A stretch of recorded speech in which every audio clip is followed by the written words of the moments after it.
proposals that we dare not present to them directly.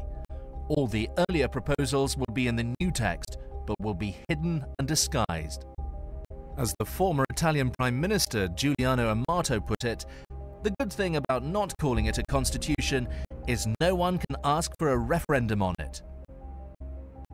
Nicolas Sarkozy is clear. The project of our founding fathers is complete. The economic union is becoming a political union.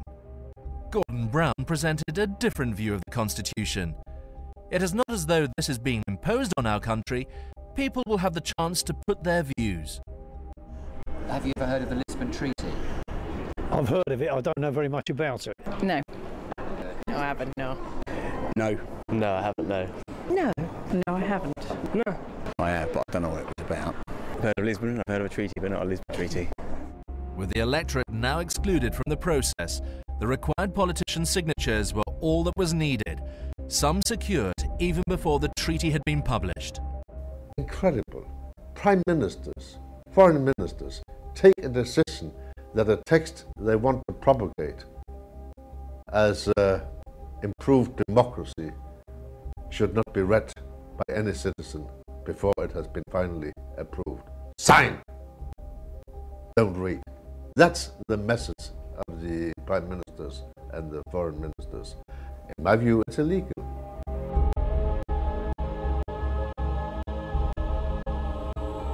If you're outraged by these activities in Brussels, then you're not alone.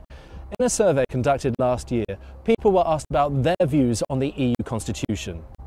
90% want the opportunity to vote on a new EU constitution.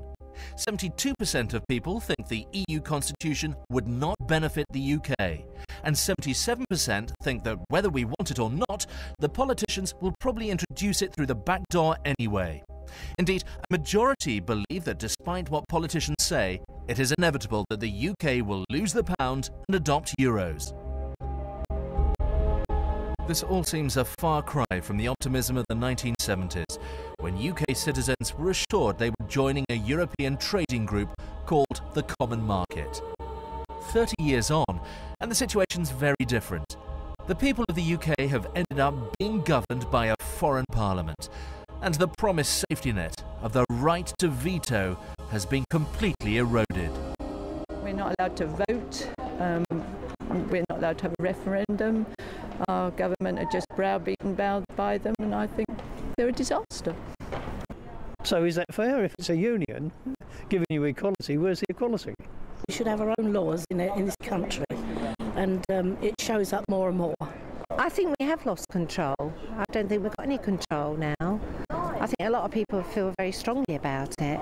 Well, that really does concern me, yes, because there really is a terrific loss of control, you know, and that really does concern me, yes.